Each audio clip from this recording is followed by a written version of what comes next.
Hi.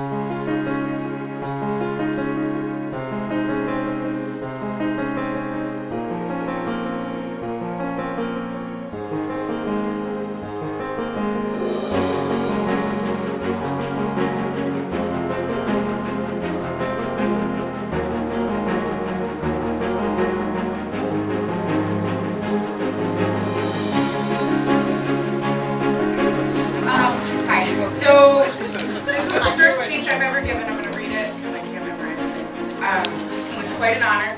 Being a first timer, I took to Google and I was bombarded with "I Choose You" and angels singing and a bunch of other stuff that didn't seem to fit what I imagined this day would be like. So while I have a couple of fitting, sappy quotes in here, I decided to go with the planner in me and found a plan for wedding speech writing. And that's the format I'll be delivering this in.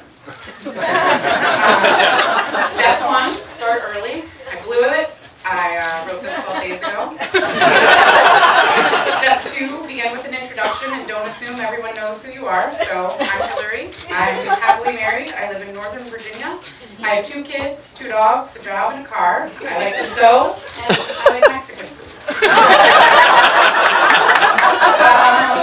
Step 3, borrow some words. So, to quote Shel Silverstein, Yes. how many slams in an old screen door depends how loud you shut it. How many slices in a bread depends how thin you cut it. How much good inside a day depends how good you live them. How much love inside a friend depends on how much you give them. Shake it. Shake it off, shake it off. To me, this perfectly sums up both Kimmy and Neil. When it comes to friendship and love, they are 2 of the most abundant and generous people I've ever met in my life. Okay, step 4 is tell a story, and 5 is to keep it short and sweet.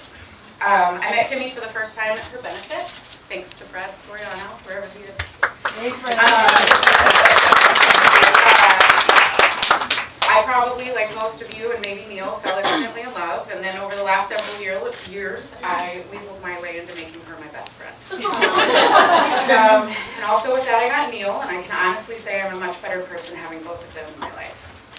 Step 6 is to avoid cliches, which I probably also blew because I am likely crying or about to, if not already. Step 7 is don't leave out the groom, and step 8 is to leave out the exes. Luckily, those 2 are not mutually exclusive. However, I'm only here to talk about how much I love Kimmy, so on to step 9. Which is to be myself, which I feel like I've done. Step 10 is to rein in my nerves with a drink.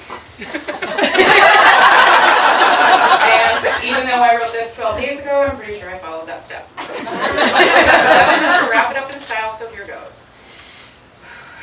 There's nothing I can say about Kimmy that every single person here doesn't already know. She's so strong, beautiful, funny and compassionate, fair, kind, and just magical. I love her so, so very much. I'm so happy that she and Neil put on their cake and pie forever pants today. And just the pure love that they have for each other. Somewhere in Harry Potter lies the quote, "Where your treasure is, there will your heart be also." And you both have obviously found your treasures. I love you both so much. To Kimmy and Neil.